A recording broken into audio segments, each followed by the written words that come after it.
everyone. What is it? Wednesday. Happy Wednesday, everyone. So I hope your week's going great. So today I'm going to talk about expectations. Now, I made a video yesterday, and I wasn't completely okay with it, but I was, I did the edit. I was doing the editing, or I should say, I set up the editing for it to, do its thing overnight, and something happened and it didn't work. So that was my cue to actually redo the whole video, which is what I'm doing today. So, expectations. They don't exist, meaning they're not real. There are no expectations from the creator's perspective.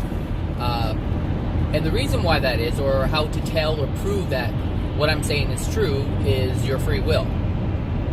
Free will is given to you as a gift. It is law for you to do as you choose.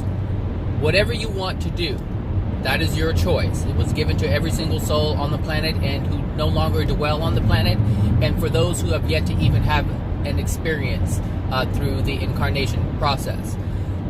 So, anytime you feel that there's an expectation of you, it's false. It's not real. Now, it's a man-made thing, so it is something that you can experience, but it's not within, I should say, it's not within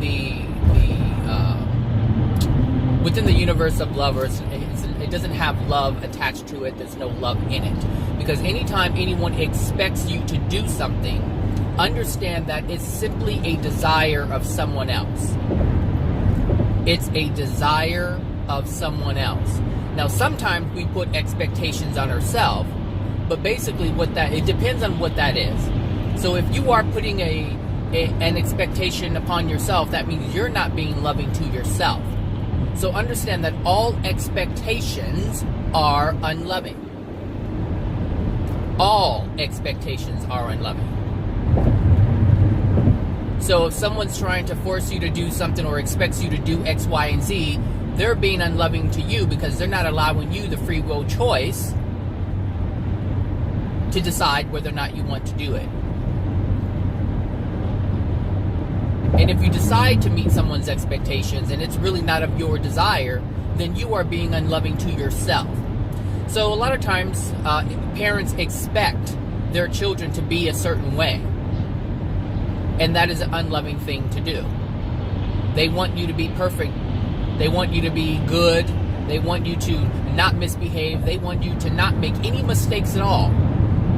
Despite the fact that they have made tons of mistakes growing up. And they were penalized for it. Which is why they expect you to not make any mistakes. So when you do make a mistake, they feel they have the right to penalize you because they were penalized.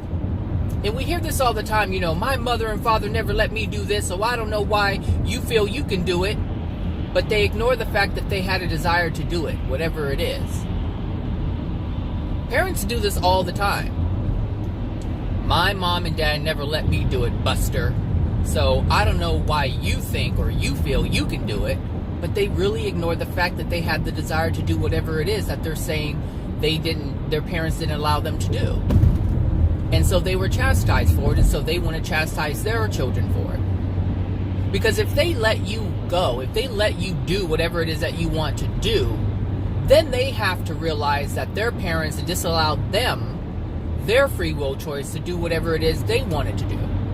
Now, when it comes to parenting, it can get tricky for a lot of people because they have different beliefs in terms of how to parent, what that means, what that looks like.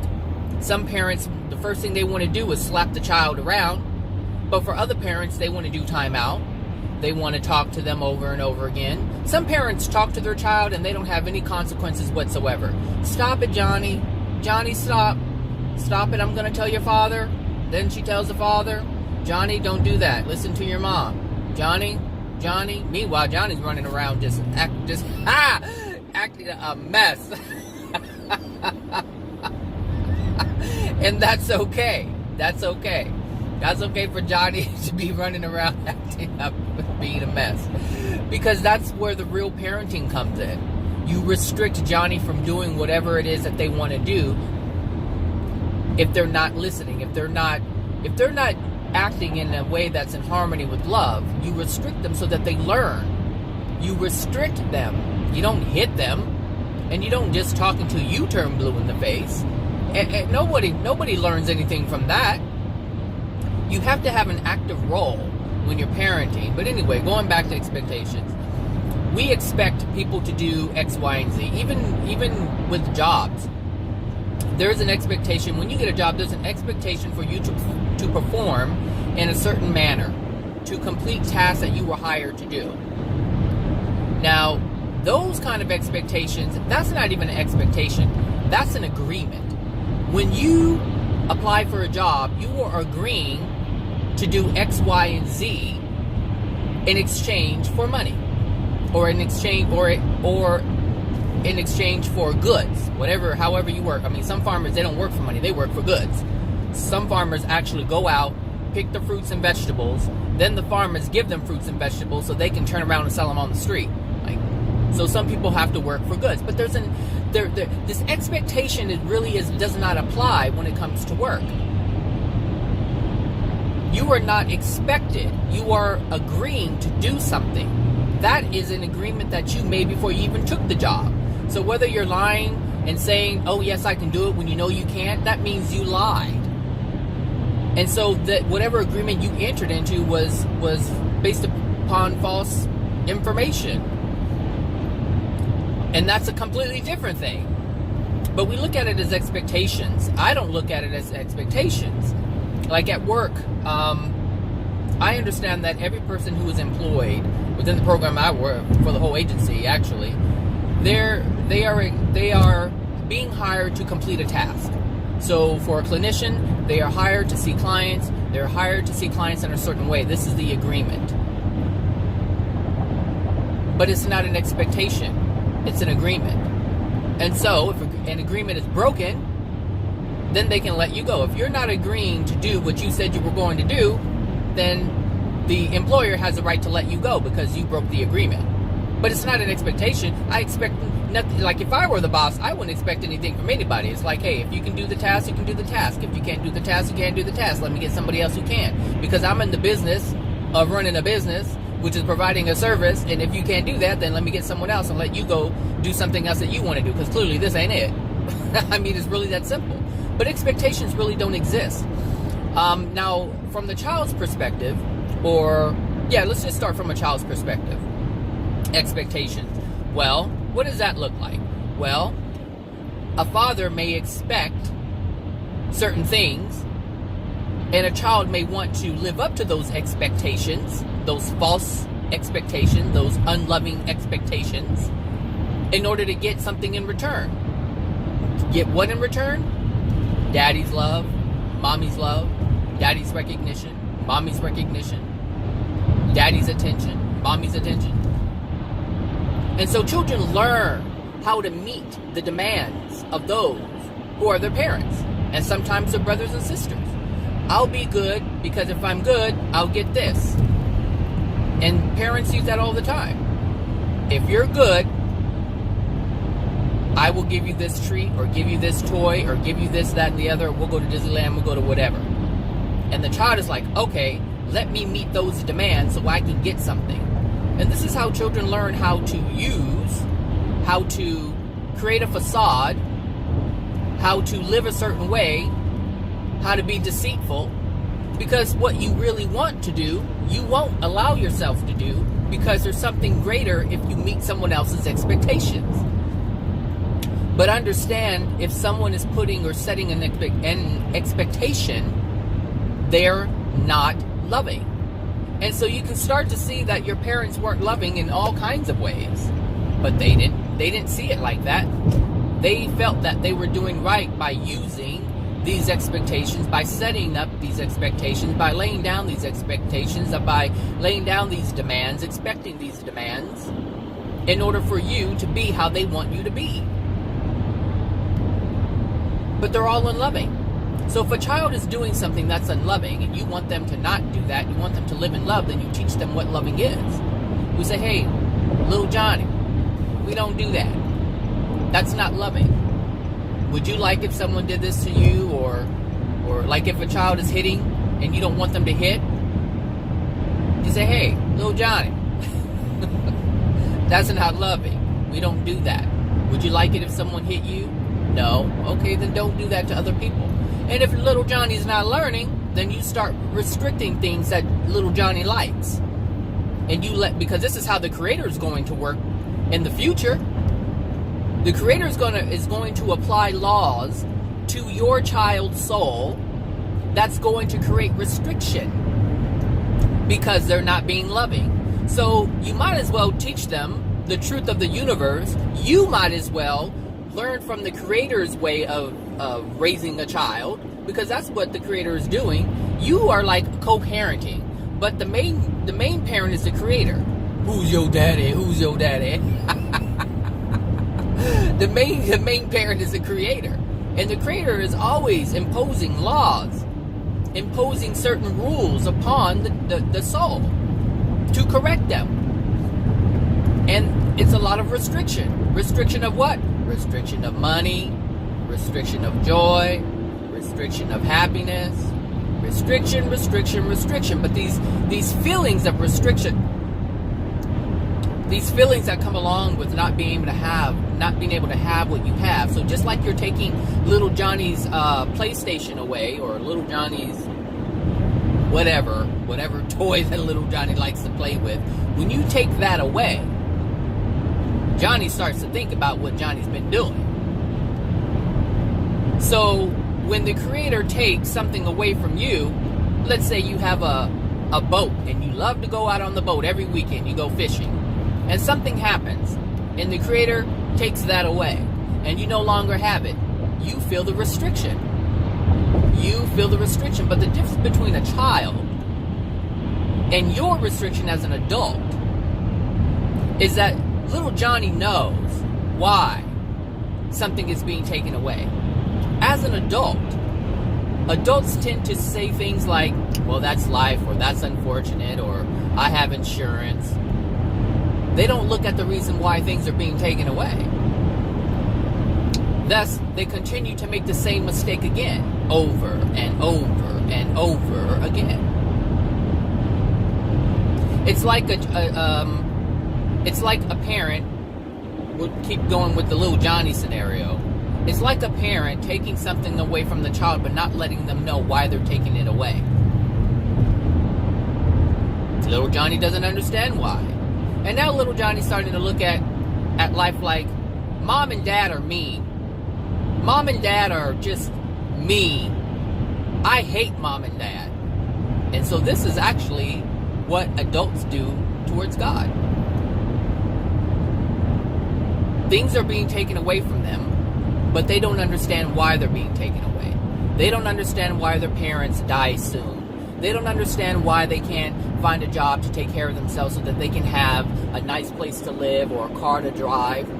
They don't understand this. All they know is that they are just being restricted from having things that would bring them joy, that would bring them happiness. That's all they know. And they'll say, God is just mean. Why would God allow this to happen? Because they don't understand.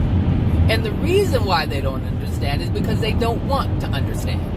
They don't want to look at what they've been doing, just like Johnny would not want to look at what he's been doing. Because before Johnny understands, Johnny's not going to understand what's going on.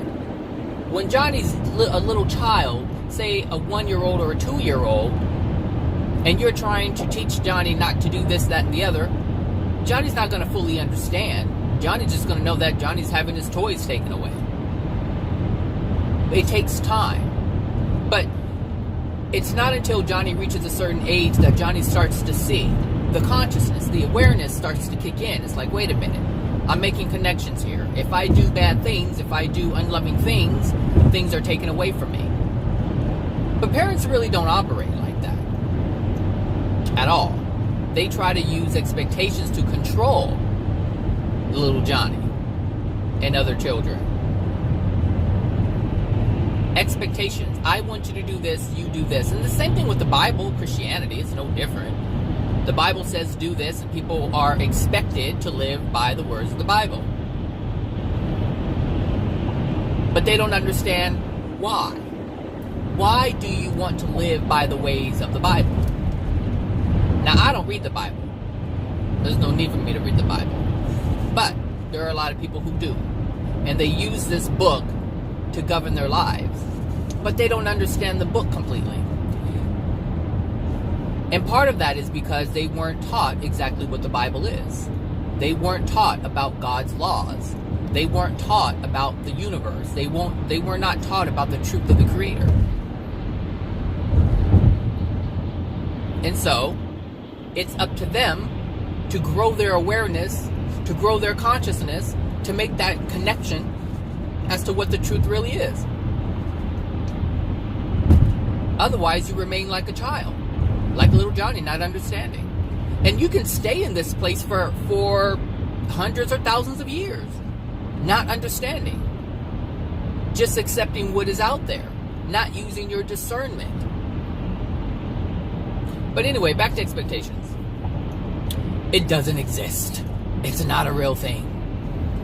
And I guess the easiest way to understand this is to look at or attempt to look at the universe before man was here. Before all these souls were on the planet. Try to look at the universe, how the Creator viewed the universe, how the Creator wanted the universe to be, because this is all God's creation. God had a plan, God had a vision as to how He wanted this planet to be, and how He felt the souls should be able to live life, to experience life. And what we're living now isn't it. So we have to try to imagine what that looks like. And we know what perfection looks like. We know what this whole utopian thing looks like. We know what that looks like. So it's not hard to imagine what love looks like all the way around without any unloving things present, without anyone demanding anything of you, you expressing your free will freely without anyone curbing it at all. We can imagine what that looks like. And it's going to take our imagination, because we can't see it in reality. We don't see that right now. So yes, we have to use our imagination. And this is the great thing about the mind. This is where your mind can really come in. I mean, you guys use your mind all the time to try to trick yourselves and lie to yourself about things that aren't true. So use your mind to look at the earth, to visualize how the earth would be if there was nothing unloving here on the planet.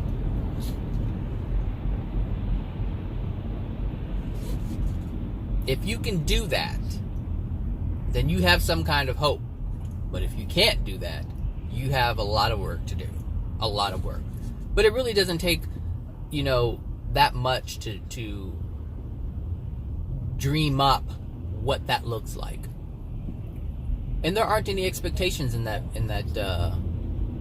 view, in that vision. And that imaginary thing that you just created in your mind, what that looks like, there's no expectations there. No one is demanding anything of you. You have the free will to live and love. You have the free will to do whatever it is that you want to do. There are no expectations there. God did not put down any expectations because there is only free will. You do as you choose. Live and love as you choose. If this is what you desire, then this is what you desire, and this is what you can have. It's really that simple. All things can be had on this planet. Pure bliss can be, and I'm not talking about ignoring everything. Oh, everything's so great, new age, blah, blah, blah. No. I'm talking about true bliss, where there's nothing unloving within your soul. Like, that is something that can happen. Just as you can experience life with darkness in your soul. With so much hate and anger and rage to where you want people dead. You want people to die. Because there are people that I know who want people dead. Who want them to suffer. Who want others to be in pain. And that's only because they're in pain. So you can have all this stuff. You can have whatever you want on this planet. But you decide. But nobody's expecting you to live in love. That's a choice. And even if someone was expecting you to live in love, you don't have to abide by that. You can do whatever you want because you have the free will choice to do it. I see these expectations that people have as suggestions. That's it. They're just suggestions.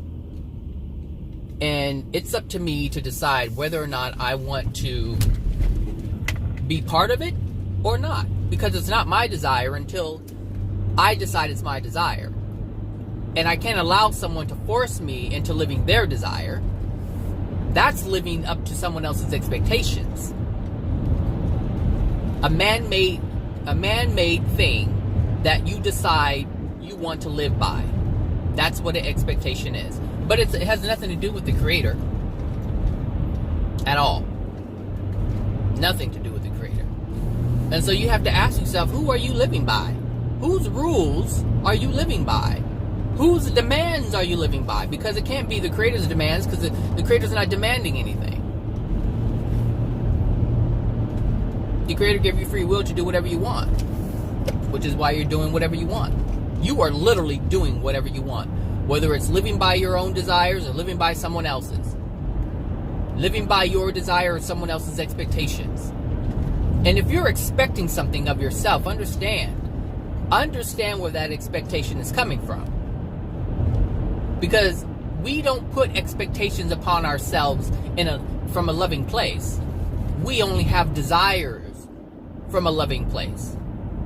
But we have to understand what those desires are. Are they our own desires? Or is it someone else's desire? Is it your parents' desire for you to become a lawyer or a doctor? If that's the case, then those are expectations that you feel you must live up to. But they're not yours. And this is what we have to come to understand. Where are your desires coming from? These expectations. Why do you expect so much of yourself? Because when you put an expectation upon yourself, it's pressure. And if it's pressure, it's not loving. It's not loving. Any expectation, that's like what I said in the beginning. It doesn't come from a place of love. So if you're putting expectations upon yourself, then ask yourself, why are you doing that? Why are you doing that? You have to ask yourself. But you torture yourself with these expectations. You really do. Because you sometimes you don't desire to, you truly don't have a pure desire to do something. You want to do something for a reason. There's something in return that you want to get. Maybe you want to prove to yourself that you can do something that you feel you can't do. But then I think you have to ask yourself, why do I have this expectation of myself? Why is there so much resistance in me doing it to begin with? Why do I feel I can't just do it naturally? Why do I push myself so hard? Why? No, you have someone, you can take someone who's in gymnastics, and some people put an expectation upon themselves to be better than someone else. Well, that's coming from an unloving place. And then there's people who just do it and it just comes naturally because they just simply enjoy doing it. And they're like, yeah, I can do better than that. I can do better than that. And they're not competing with anyone. And, people in life, you don't have to compete to be the best. You can simply be the best because that's just who you are. You're just really good at something. And if you do it enough times, you learn how to improve yourself naturally. It has nothing to do with competition.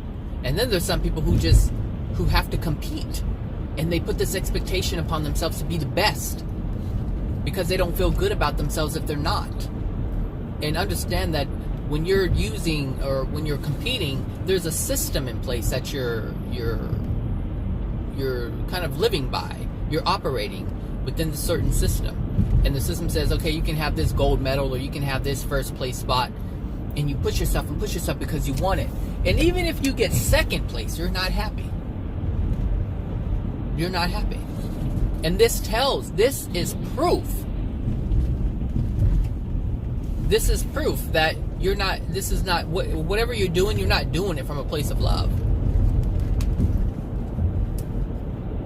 You're doing it for recognition. You're doing it to prove something to someone else. This is one of the reasons why I don't watch sports. Because it doesn't come from a place of love. There aren't any sports that come from a place of love, because you're playing to win, to be better than someone else. And the thing is, when you operate within that, you're saying that anyone who isn't the best isn't good. Anyone who isn't the first place winner isn't good. You're not worthy of recognition. No one's going to pay attention to you. No one's going to pay attention to them. And so someone has to be left out. That's just the way it works. That's what competition is. But there is no competition in love. At all. And the thing is, with things like that, you'll miss your true gift trying to compete, trying to operate within someone else's system, what they desire, what they expect from you, what they want to see. You'll end up missing what you truly desire. Sure will. Because of these expectations, meeting these expectations. You know, kids when they're in high school, college, or whatever, you know, they're playing. They want to do the best because they want to impress the recruiter, because they want to be recruited. They're not just going out there to have fun. No, they're going out there to be recognized, to be noticed. And these are the underlying emotions and feelings that rule our world, our existence, that we don't see because we're so focused on the expectations. We don't actually understand why we're putting these expectations upon ourselves. Why do you want to be recognized? I want to be recognized because I live in poverty, and I know if I make it to the top, I can have millions of dollars. People will cheer for me because nobody cheered for me growing up. It just depends on what it is. It's going to be different for everybody. But these expectations will rob you of true joy and happiness. Because meeting someone else's expectation is meeting their desires, what they want you to do, what they want to see.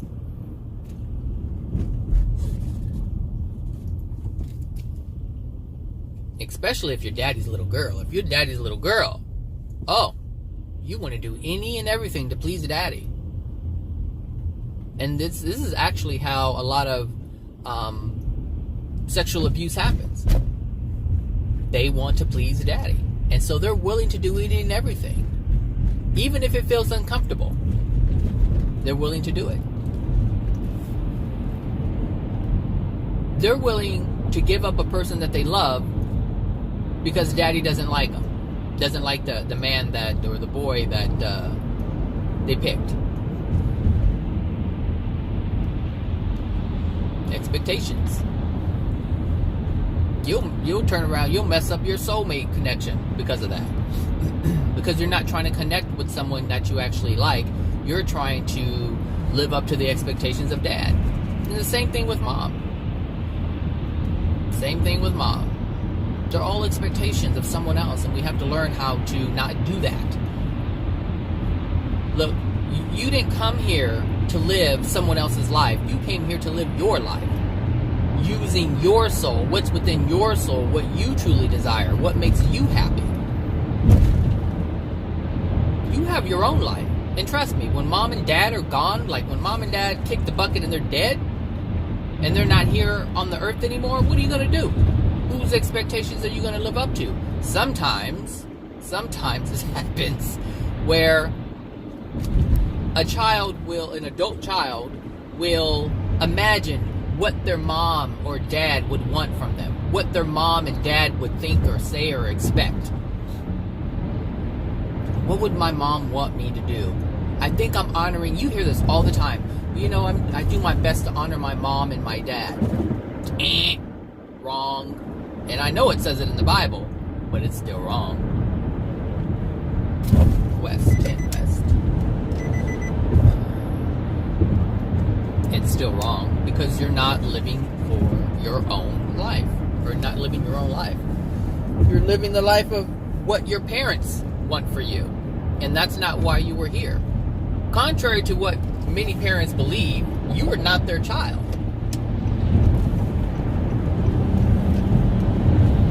You're not their child at all.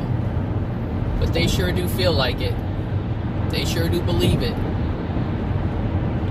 And that's fine. They can believe whatever they want to believe for their lives. But you need to believe what you feel you need to believe for your own life. Live how you want to live. Make decisions for your... Go if you're going. Make decisions for yourself that affect your life, that you want. Make choices that affect your life in the way that you want it to affect your life, not someone else's.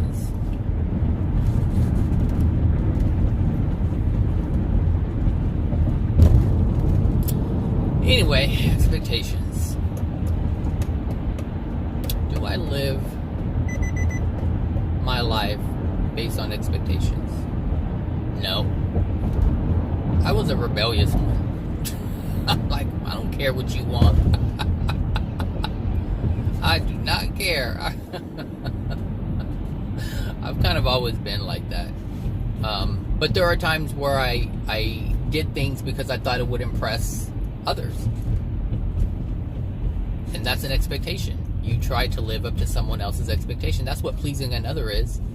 Am I living up to how you feel I should be? That's what that is. I want you, because what it really translates to is, am I making you happy? Am I using my soul, my life, to make you happy? Am I meeting your expectations? That's what that is. That's what it translates to. Am I pleasing you? Am I making you happy? Do I bring you joy? Do you like when I run up and down the court?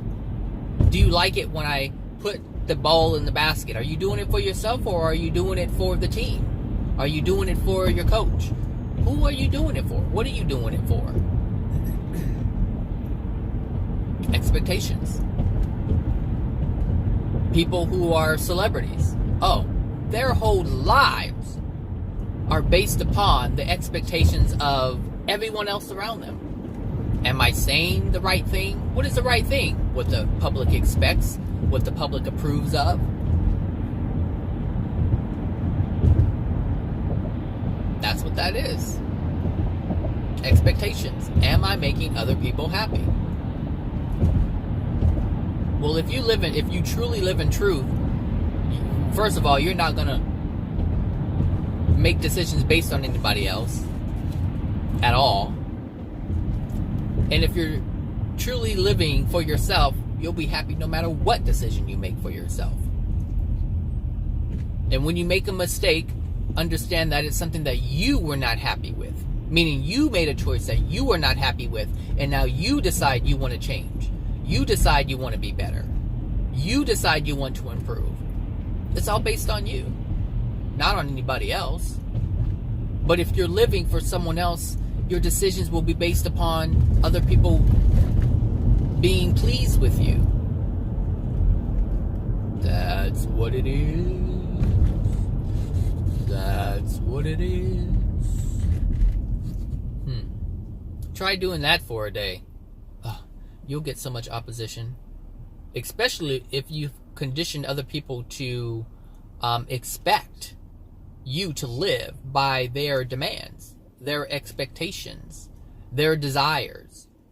If you've been doing this for a long time, once you stop, you'll get opposition because you've made them so comfortable being around you, doing any and everything that you want, that they want you to do. And so when you change it up on them, like, hey, what's going on? I liked you because you were meeting my expectations. You're not meeting my expectations anymore, so I'm displeased with you. Thank goodness for people being on the phone. You know, you hear me say, get off your phone. But sometimes I love it when they're on the phone because they don't pay attention and they give me an opportunity to just get in there like I just did. So, expectations. Don't live up to my expectations. If I expect you to not be on the phone, don't live up to those expectations. Ignore me and do what you want so you can let me in. Yep. Do what you will. And here's the thing, even with that. So the law expects you to not be on your phone when you're driving. But yet, people don't care about their expectations. The law's expectations. They don't care about what the government says. They're like, I'm going to do what I want to do. And because of that, everybody gets their law of attraction. Everyone gets their law of attraction. So, the person who T-boned someone because they were on their phone, that was a law of attraction event. And it couldn't happen if they were living up to the government's expectations. If someone says I can't be on the phone because it's against the law, they're living up to someone else's expectations. But if someone says I don't want to be on the phone because I could put someone else's life in danger, they're really not doing it because of the law. They're doing it because they truly believe and feel within themselves that they would hurt someone. There's a possibility of hurting someone. And if their desire is not to hurt someone, that's not an expectation they're living up to. They're simply recognizing the value of life, and they don't want to take that away, their own or for someone else. So is it an expectation, or is it your desire? You can have the same action, but it's the intent behind it. Are you trying to live up to someone else? Are you trying to please someone else? Or are you trying to just live in love? Are you doing it for yourself? Are you doing it because you care for other people? Are you trying to become a lawyer because mom and dad want you to? Are you living up to their expectations? Or do you really desire to help people who were wrongfully accused? That's the question. Is it your desire, or is it someone else's? If it's someone else's, it's an expectation. And you can put an expectation upon yourself if you want to please other people. Like, if you want to look good for someone else, if you want to feel successful, if you want to look successful, if you want people to believe that you're successful, you'll put an expectation upon yourself and you'll push through it and you'll reach that goal. But that doesn't mean that you'll be happy doing it. It just means that you'll get pleasure from the recognition that others give you for doing what you did.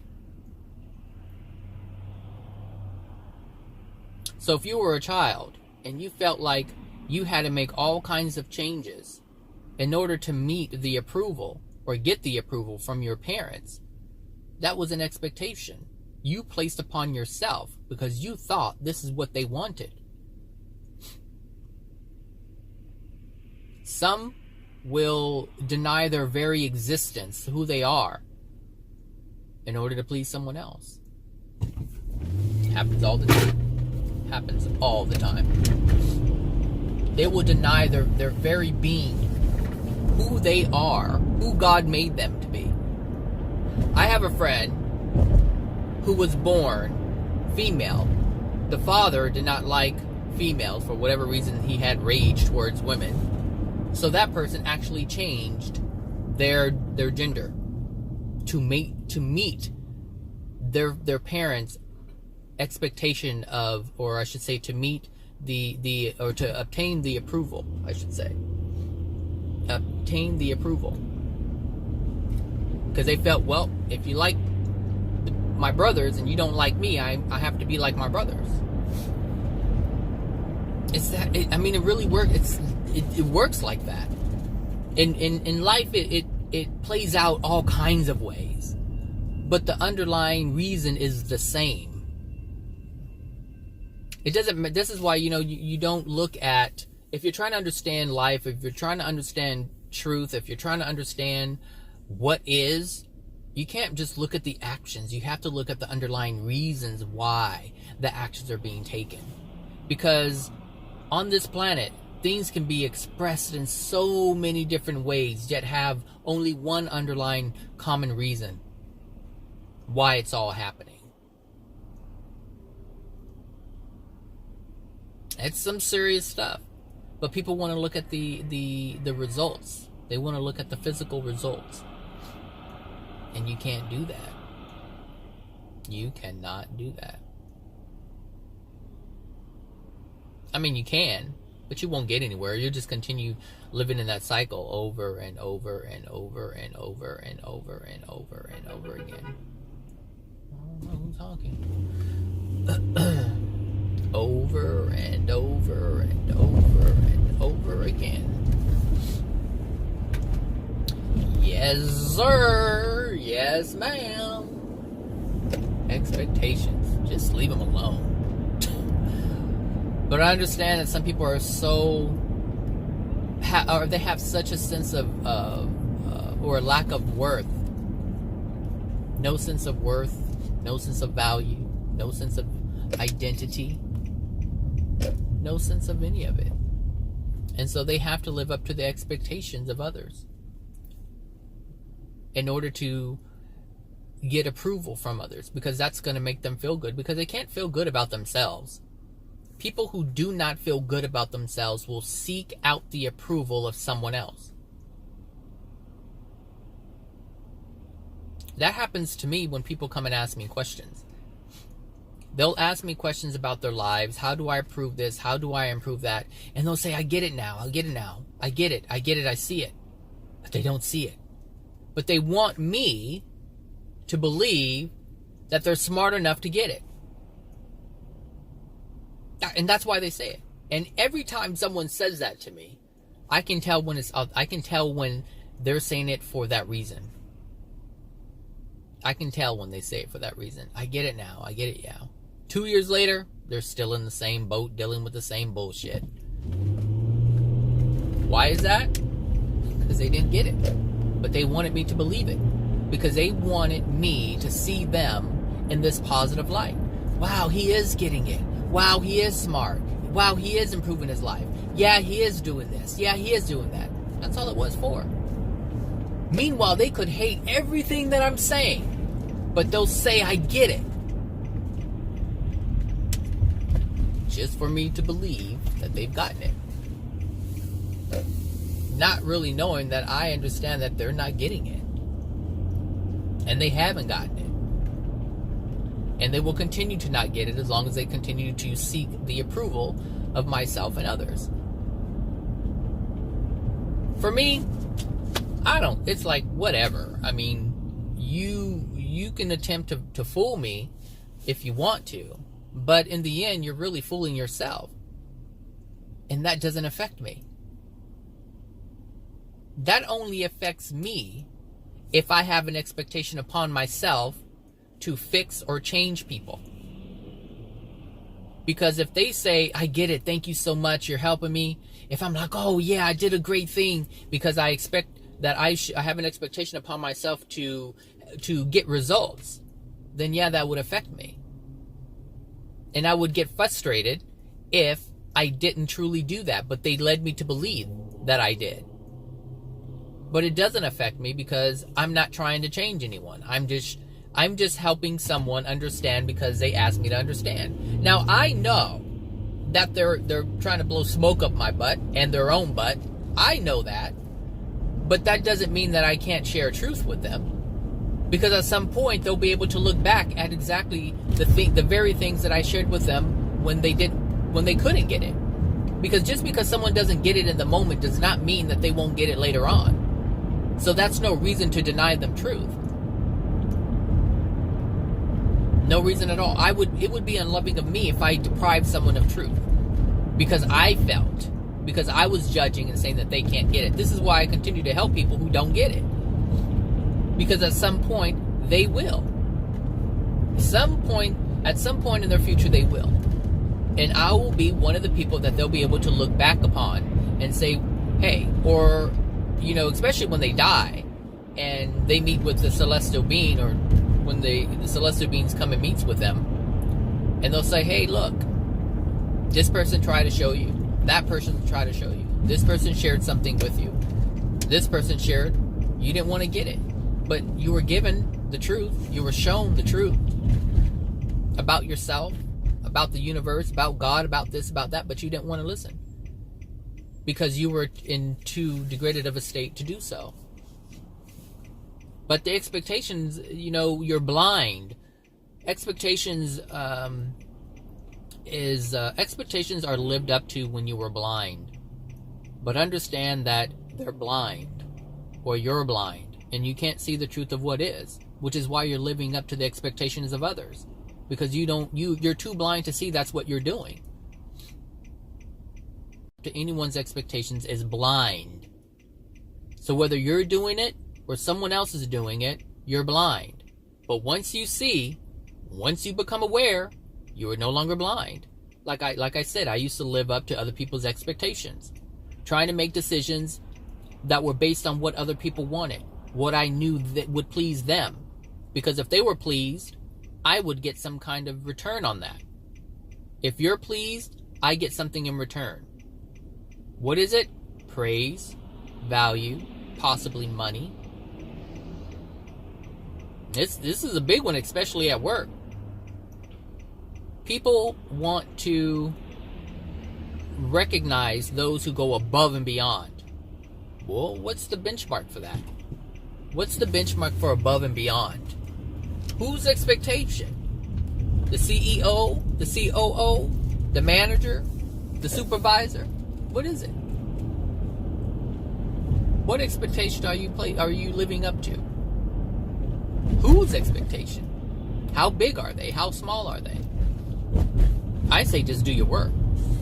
Now, like for myself, I'm not trying to please anybody. I'm not trying to go above and beyond anything or anyone.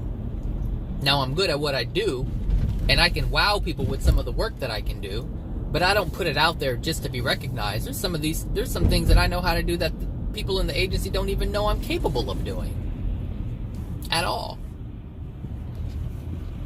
I'm not trying to impress anyone. If you knew anything about where I work, you wouldn't want to. Because they will use you and they won't compensate you for it. But this is what happens with people who... This is what happens when people try to live up to the expectations of others. And you don't always get a result, depending on what your soul condition is. It's all dependent upon what your soul is going to allow you to have. Because if there's a lot of darkness in your soul... Hold on a second. I gotta pause this. Okay, I'm back. So, like I was saying, you will not be able to, what was I saying? You will not, it was dependent upon your soul condition. So, there is a possibility that you won't be able to get the reward that you think you're going to get by living up to someone else's expectations. When you live up to someone else's expectations, that does not mean that you will get a reward for doing it. And the thing is, the example that I was thinking of, is the one where there was this guy who was an assistant here where I work, and he wanted more money. And he tried to live up to the expectations, or the expectations that he thought other people had of him. So he tried to take on all types of responsibilities that were never his to begin with. No one ever really threw this on him. He decided to do it because he wanted to be recognized. So it's like, okay, let me do this, and and before you know it, he was doing the jobs of 3 different people. He was doing the tasks, that he's taking on the responsibilities that other positions way higher than his. And he did it for years. And no one ever recognized it. No one saw his hard work. And he did that for years. For years. And they let him do it for years. And they knew he was doing it. They knew he was doing it. And they didn't say anything. They didn't say good job. They didn't give him a pay increase. They didn't give him a promotion. They didn't do anything because he was trying to live up to some. Who knows where he got this from? I don't know what expectations. This must have been his own conjuring up of expectations that he thought he needed to live up to in order to get something in return. So there wasn't anyone saying, hey, show me you can do it and I'll give you this. No, he made this all up on his own. He tried to manipulate the minds of another by trying to do things that were not expected of him. He created his own expectation and got no return off of it. I told this man, I said, look, I've been here longer than you have, and I know how this place works. I know how the people within it works. I said, you're doing this for nothing. I told him many times. And in the beginning, I was actually frustrated. I was like, dude, what are you doing? Like, they're not going to recognize you. They don't care. They just don't care. And he didn't want to listen to me. And then I started to just let go. And I just laughed and chuckled every time he would do something that was never his responsibility. But other people at the top were just pleased that it was being done. I don't even know. I can't even say that they were pleased. They were just like, okay, at least that's something we don't have to worry about because it's getting done. But they didn't appreciate the things that were getting done. So, he set an expectation up for himself. And he did not get a return off of that investment. He just got a lot of heartache, a lot of pain from that, to the point where, he was crying and struggling at times because he could barely provide for his family. Yet he was overworked, doing all of this stuff during the day. Meanwhile, I'm just doing what I'm expected to do, what I'm hired to do. There's no stress here because I'm not trying to prove anything to anybody. Now, there are times I'll do, and there are times I will, in the beginning, I used to do things that were great and amazing.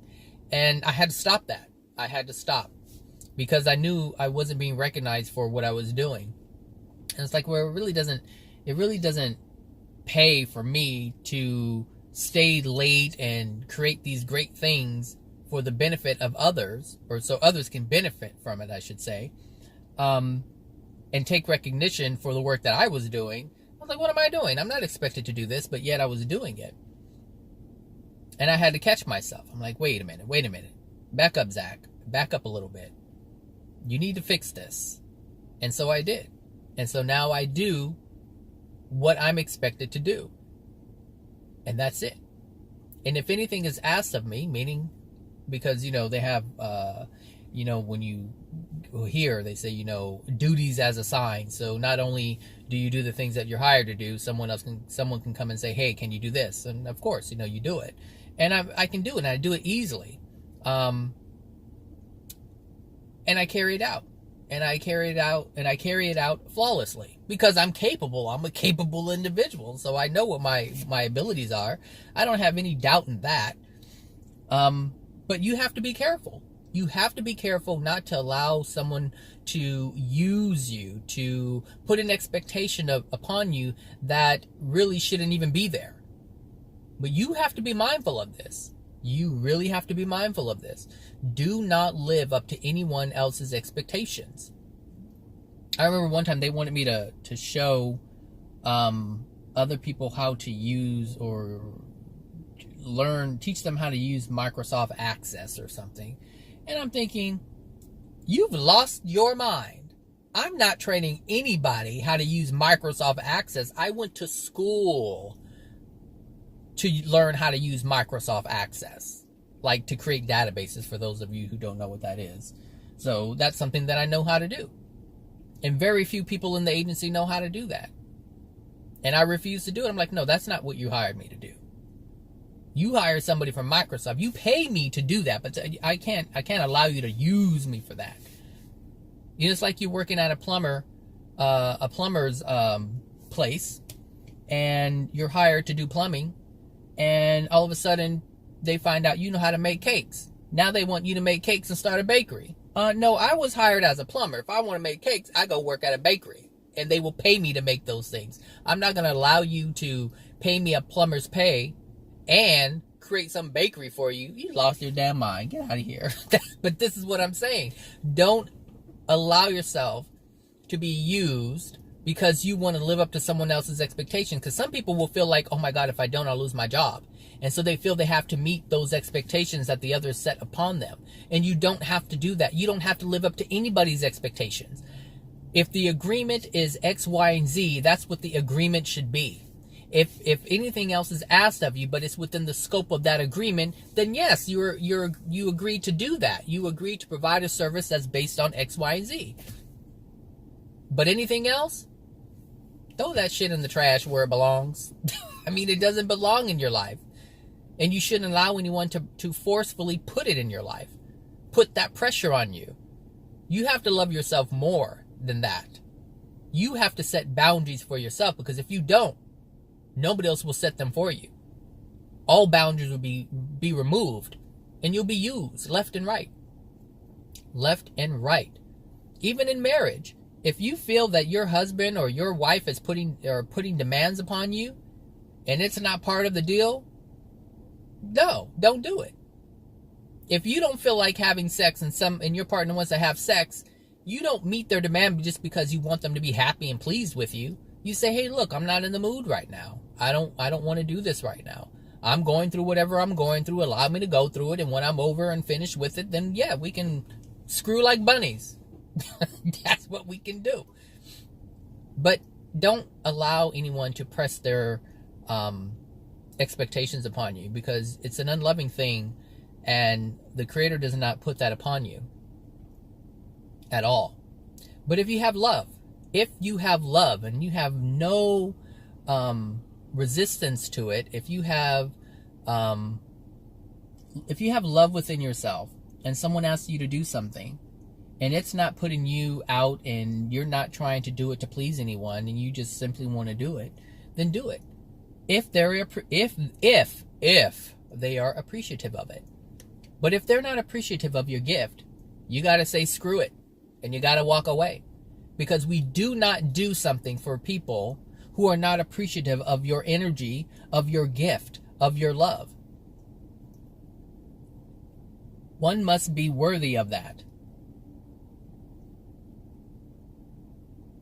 Do you continue to ask yourself this? Do you continue to do things for someone when they are mean, angry, rageful, and they curse you out, and they call you names, or they hit you? Do you continue to do things for them? The answer to that is no. Because if they're being unloving, they do not deserve to have loving things or to be treated in a loving way. It means they deserve your absence. Because if you really look at the structure, you can see it's very hard to understand this by looking at the structure of the planet. It really helps you if you know the structure of the dimensions and the dimensional spaces in the spirit world. Because these degraded souls who live in the hells, who live among other angry, mean, degraded souls, they don't have access to those who are loving, because they're not deserving of that. They're not deserving of love. They're not deserving of kindness. They're not deserving of favors, of assistance, of help, because they're in a degraded state. But here on earth, people think, oh, but it's loving to be nice to mean people. No, it's not loving for you to go out of your way to do things for someone who will not ever appreciate it. In that moment, if they are not capable of appreciating it, they do not deserve whatever it is that you're about to do for them. But if you had love, you would understand this. You would know this. You would know that you can spend your energy doing something for someone who is appreciative of love, who is deserving of love. And God works this way because of the dimensional spaces. God created a structure where loving people who, let's say people who are 80% loving, this is 1 to 100, who are 80% loving will live in, say, the 8th or this space this certain space within the dimension, and there's that level of love there. But the people who lack it live in the bottom spaces. That's God's structure. So it's not mean or bad for you to live in that way. It's actually you living in love by honoring the structure of the universe, which was created in love. Look, evil people are isolated. But if they're in a place where they're saying to themselves, I want to change, I want to be better, I need help, that's when a celestial being will come down. That's when a person of love will come down and try to help them. But once the celestial being recognizes that they really don't want to change, they leave. Because it's unloving to be subjected to evil when you're a loving person. And if you stay there, that means you're being unloving to yourself and you deserve that treatment. Understand that, people. If you are being mistreated and you stay, you're saying, I deserve this. And your soul is saying that I deserve it. But if you are a loving person towards yourself, you will not stay. You will leave. And so you will never, ever, ever live up to anyone's expectations. Because that's an unloving thing to do. And you would just leave. It's that simple. All right, everybody, that's it. That's all I have to say today. I hope you guys have a great Wednesday, and I'll talk to you guys later. All right, bye now.